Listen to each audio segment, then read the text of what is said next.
बिस्मिल्लाहिर्रहमानिर्रहीम। अच्छा, अभी हमने पहले पढ़ा था ओरल हिस्टो, ठीक है। कह सकते हैं कि ये उसी की कंटिन्यूएशन है। जो ये टॉपिक है ना, ये है डेवलपमेंट ऑफ टीथ, ठीक है।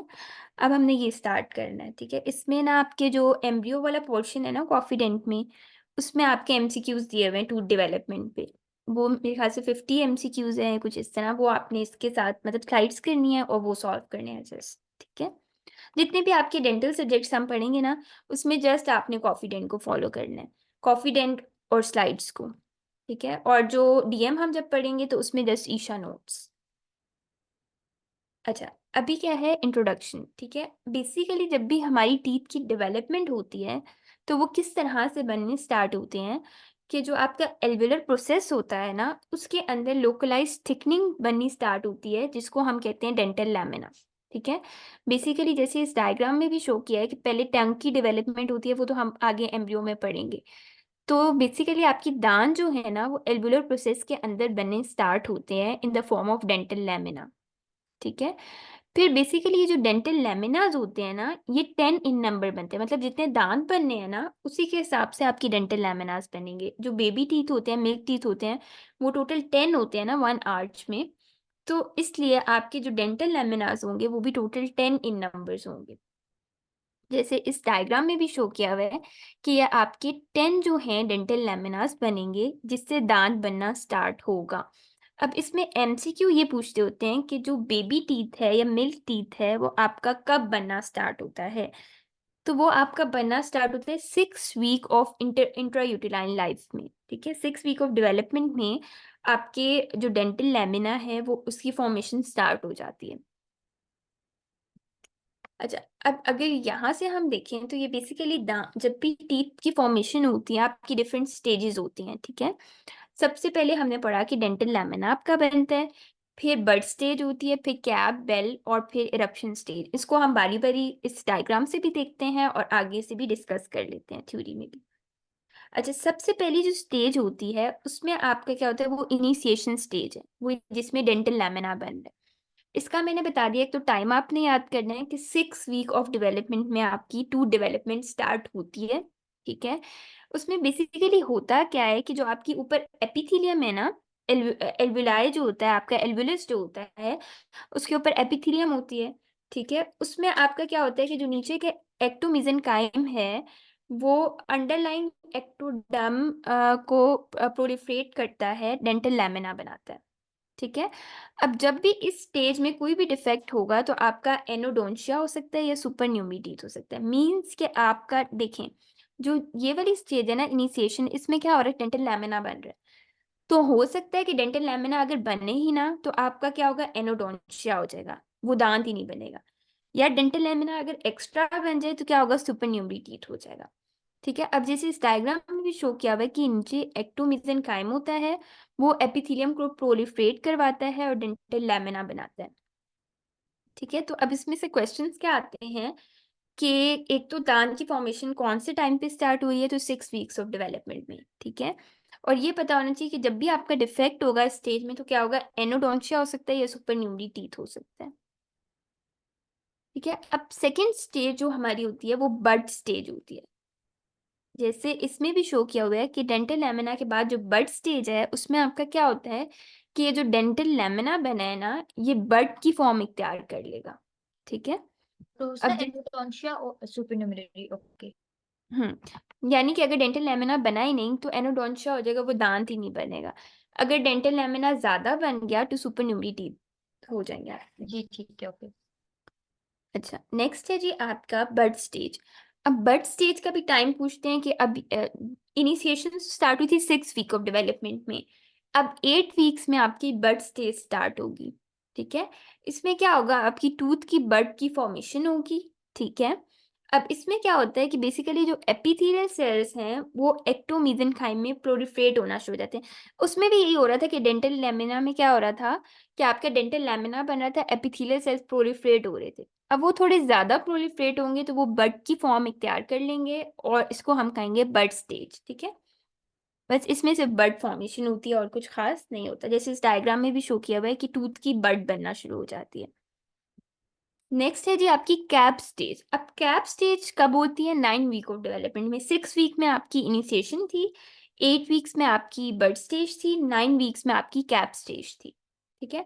अब इसमें क्या होता है कि आपका डेंटल पेपिला बनना स्टार्ट होता है। डेंटल पेपिला बेसिकली एक पार्ट होता है दांत का तो जो बनता है, और फिर जो डेंटल पेपिला होता है ना, वो आपके एनेमल, डेंटिन और ये चीज़ें बना रहा होता है, पल्प बना रहा होता है। ठीक है। जो हमने ओरल हिस्टो में भी पढ़ा था कि जो आपके एनेमल, डेंटिन, पल्प थे वो डेंटल पेपिला से ओरिजिनेट हो रहे थे, जबकि जो आपके सीमेंटम, पीडीएल और एल्वियोलर बोन थी वो आपके डेंटल फॉलिकल्स से बन रहे थे।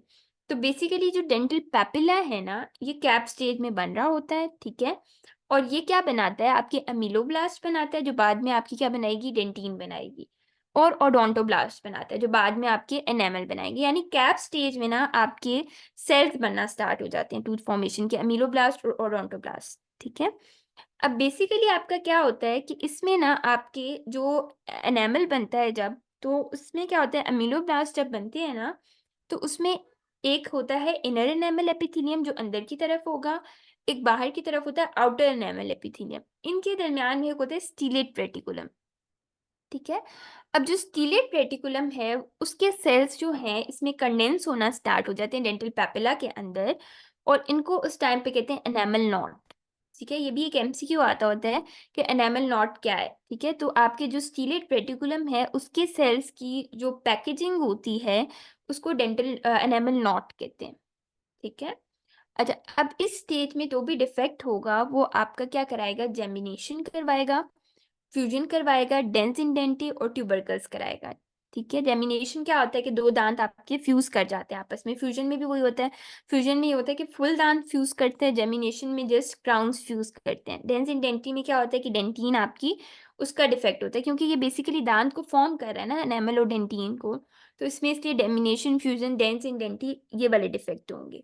ठीक है। अब उस डायग्राम से भी देख लेते हैं कि जो कैप स्टेज है उसमें आपकी क्या है कि कैप लाइक अपीयरेंस होगी। ठीक है। उसमें जो स्टीलेट रेटिकुलम के सेल्स हैं वो कंडेंस होके आपकी एनेमल नॉट बनाते हैं। ठीक है। और इसमें डेंटल पेपिला बनेगा। ठीक है। और एमिलोब्लास्ट और ओडोंटोब्लास्ट बनेंगे बनेंगे। ठीक है। तो अब तक हमने कहाँ तक किया? सबसे पहले टूथ फॉर्मेशन आपकी 6 वीक्स में स्टार्ट हुई, जिसमें आपका वो बना, आपका डेंटल लैमिना बना। ठीक है। जब डेंटल लैमिना बन गया उसके बाद आपकी बड बनी, जिसको कहेंगे बड स्टेज।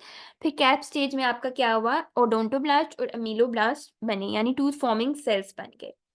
अब जो बेल स्टेज है ना वो आपकी मेन स्टेज है। इसमें मेनली आपके जो अमीलोब्लास्ट और ओडोंटोब्लास्ट बने थे ना, वो अब आपके एनेमल और डेंटिन बनाना शुरू हो जाएंगे। एक क्वेश्चन इसमें से आता है कि वो कौन सी स्टेज है टूथ डेवलपमेंट की जिसमें मॉर्फो डिफरेंशिएशन और हिस्टो डिफरेंशिएशन होती है। ठीक है। यानी कि दांत की डिफरेंट लेयर्स की डिफरेंशिएशन होना स्टार्ट होती है, डेंटिन अलग हो जाती है, एनेमल अलग हो जाती है। ठीक है। अच्छा, अब बेल स्टेज जो होती है ना वो बेसिकली आपकी 11 वीक्स में होती है। ठीक है। 6 वीक्स में दांत बढ़ना स्टार्ट हुआ, फिर आपका 8 वीक्स में बर्थ स्टेज हुई, 9 वीक्स में आपकी कैप स्टेज हुई, फिर 11 वीक्स में आपकी बेल स्टेज होगी। अब इसमें आपकी बेसिकली क्या होता है, इसको बेल क्यों कहते हैं? क्योंकि ये आप डायग्राम में भी देख सकते हैं कि ये बेल शेप हो जाता है इसमें डेंटल ऑर्गन। ठीक है। और इसके जो सेल्स होते हैं ना इसमें, वो बेसिकली इसके जो सेल्स होते हैं उनको हम कहते हैं स्टीलेट रेटिकुलम। ठीक है। जैसे इसमें शो किया हुआ है कि बाहर की साइड अंदर की साइड जो सेल्स होंगे उन्हें कहेंगे इनर एनेमल एपिथेलियम, जो बाहर की साइड होते हैं उनको कहते हैं आउटर एनेमल एपिथेलियम, और जो उनके दरमियान जो स्टार शेप सेल्स होते हैं ना उनको कहते हैं स्टीलेट रेटिकुलम। ठीक है। अच्छा, अब ये पॉइंट मैंने पहले भी बता दिया कि मॉर्फो डिफरेंशिएशन और हिस्टो डिफरेंशिएशन इस स्टेज में स्टार्ट होती है। यानी कि जो दांत की डिफरेंट लेयर्स हैं, डेंटिन, एनेमल, पल्प, वो इस स्टेज में बनना स्टार्ट होता है, डिफरेंशिएट होना स्टार्ट होता है। अब बेल स्टेज को फर्दर हम 2 स्टेजेस में डिवाइड करते हैं। एक होती है अर्ली बेल स्टेज, एक होती है लेट बेल स्टेज। अब अर्ली बेल स्टेज में आपका क्या होता है? Cells on the periphery of enamel organ separate into 4 important layers. ये जो लेयर्स मैंने बताई है ना, inner enamel epithelium, outer enamel epithelium, ये आपकी सारी अर्ली बेल स्टेज में बनना स्टार्ट होती हैं। ठीक है। इसमें क्या होता है कि जो क्यूबॉइडल सेल्स होते हैं डेंटल ऑर्गन में, इसको कहते हैं आउटर एनेमल एपिथेलियम, जो इसमें शो किया हुआ है। ये जो बाहर की साइड पे आपके सेल्स हैं जो कि क्यूबॉइडल शेप्ड हैं, ये है आपका आउटर एनेमल एपिथेलियम। ठीक है। The dental organ is bell-shaped during this stage and majority of its cells are called stellate reticulum. जो दरमियान में ये वाले cells हैं star shaped, इनको आप कहते हैं stellate reticulum. बाहर cuboidal shape आपके outer enamel epithelium, बीच वाले आपके हो गए star shaped stellate reticulum, ठीक है. उसके अलावा आपके क्या है, तो जो अंदर वाले होते हैं ना कोलमनर सेल्स, ठीक है, उनको हम कहते हैं इनर एनामल एपिथेलियम. ठीक है, ये लेयर्स बन रही हैं इसमें अर्ली बेल स्टेज में. The cells between inner enamel epithelium और stellate reticulum form a layer known as stratum intermedium. अब ये जो stellate reticulum था और inner enamel epithelium, इनके दरमियान में कुछ सेल्स बनते हैं जिनको हम कहते हैं stratum intermedium. ठीक है, और the rim of the enamel organ where outer and inner enamel epithelium join is called cervical root. ये जो अब हम देख रहे हैं इस डायग्राम में, आउटर एनामल एपिथेलियम आपका कहाँ है, बाहर की साइड जो कि क्यूबॉइडल सेल्स थे, इनर एनामल एपिथेलियम अंदर की साइड जो कि कोलमनर सेल्स थे. अब ये जहां से साइड से मिल रहे हैं इसको हम कहते हैं सर्वाइकल लूप. ठीक है, the dental lamina disintegrates leaving the developing teeth completely separated from the epithelium of oral cavity. ठीक है, अब जो डेंटल लैमिना है वो आपकी डिफरेंशिएट हो रही है, इसमें बेसिकली आपका आउटर इनर एनामल एपिथेलियम बन रहा है. ठीक है, और पूरी ये ओरल कैविटी से सेपरेट हो रहा है. स्टार्ट में हमने क्या देखा था, ये जो ऊपर है ना ये आपका ओरल एक्टोडर्म है या ओरल कैविटी है. ठीक है, ओरल कैविटी से सिर्फ एक डेंटल लैमिना बना था स्टार्ट में, फिर आहिस्ता आहिस्ता उसने बर्ड की फॉर्म की थी, फिर उसके बाद कैप स्टेज बनी थी, अब बेल बन गई. अब जो बेल स्टेज है वो कंप्लीटली ओरल कैविटी से सेपरेट हुई है.